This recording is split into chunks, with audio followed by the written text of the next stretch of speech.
Hello, my self doctor Shashi Boricha आपका मेरे channel पे बहुत बहुत स्वागत करती हूँ।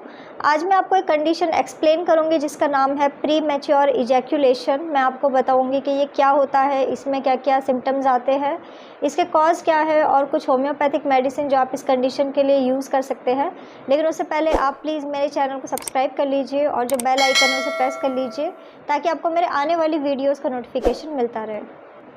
तो चलिए स्टार्ट करते हैं। सबसे पहले आखिर प्री मैच्योर इजैक्यूलेशन क्या होता है। तो जब भी सीमेन इजैक्यूलेशन बहुत ही जल्दी हो जाए, सेक्सुअल इंटरकोर्स के स्टार्ट होते ही अगर कोई मेल बहुत ही जल्दी सीमेन रिलीज़ कर दे तो उसी कंडीशन को हम लोग प्री मैच्योर इजैक्यूलेशन कहते हैं। कई बार ऐसा होता है कि लेस देन 1 मिनट में ही किसी मेल का इजैक्यूलेशन हो जाए, सीमेन आउट हो जाए।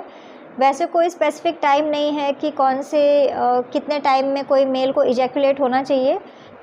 लेकिन अगर पार्टनर सेटिस्फाइड नहीं है और उन्हें लगता है कि बहुत ही जल्दी इजैक्यूलेट हो गया है, इरेक्टाइल डिस्फंक्शन की भी कंप्लेन हो, इरेक्शन में प्रॉब्लम होती हो, इरेक्शन मेंटेन नहीं होता हो, साथ ही साथ बहुत जल्दी सीमेन रिलीज़ होता हो, तो उसी कंडीशन को हम लोग प्री मैच्योर इजैक्यूलेशन कहते हैं। अब मैं आपको इसका कॉज बता देती हूँ कि आखिर क्या रीज़न है किसी पर्सन को प्री मैच्योर इजैक्यूलेशन होने का। तो वैसे तो कोई एग्जैक्ट कॉज नहीं है, कोई नोन कॉज नहीं है, लेकिन कई बार ऐसा देखा जाता है कि हार्मोन्स एक बहुत ही इम्पॉर्टेंट रोल प्ले करते हैं।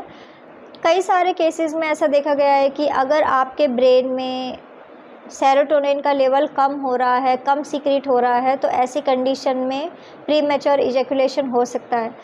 कई सारे अदर फैक्टर्स भी आप कह सकते हो, जैसे कि स्ट्रेस, डिप्रेशन, एंजाइटी, गिल्ट, ये सारे फैक्टर्स बहुत ही इम्पॉर्टेंट है किसी मेल को प्री मैच्योर इजैक्यूलेशन कॉज करने के लिए।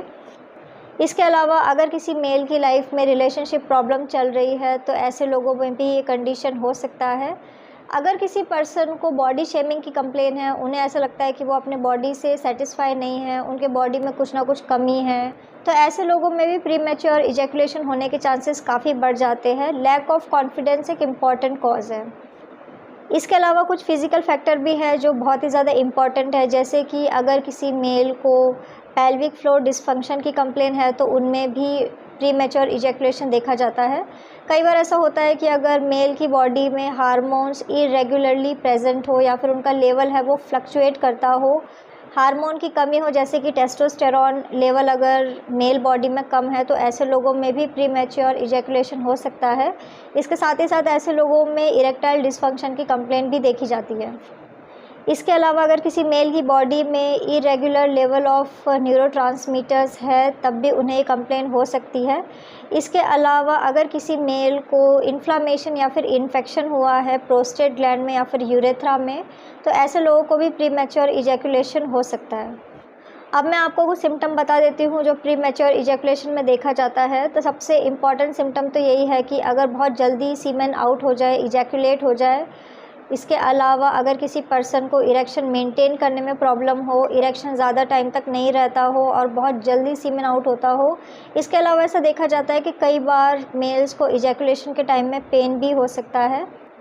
अब मैं आपको कुछ होम्योपैथिक मेडिसिन बता देती हूँ जो आप इस कंडीशन के लिए यूज़ कर सकते हैं। तो मेडिसिन जैसे कि आप डेमियाना मदर टिंचर का यूज़ कर सकते हैं, आप एवेना सटाइवा मदर टिंचर का यूज़ कर सकते हैं, आप Withania somnifera mother tincture form में यूज़ कर सकते हैं। ये सारी की सारी मेडिसिन इस कंडीशन के लिए बहुत ही ज़्यादा इफेक्टिव मेडिसिन है।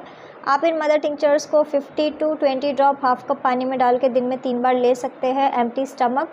सो फ्रेंड्स, ये था प्री मैच्योर इजैक्यूलेशन। मैंने आपको बताया कि ये क्या होता है, इसमें क्या क्या सिम्टम्स आते हैं, इसके कॉज क्या है, और साथ ही साथ कुछ होम्योपैथिक मेडिसिन जो आप इस कंडीशन के लिए यूज़ कर सकते हैं।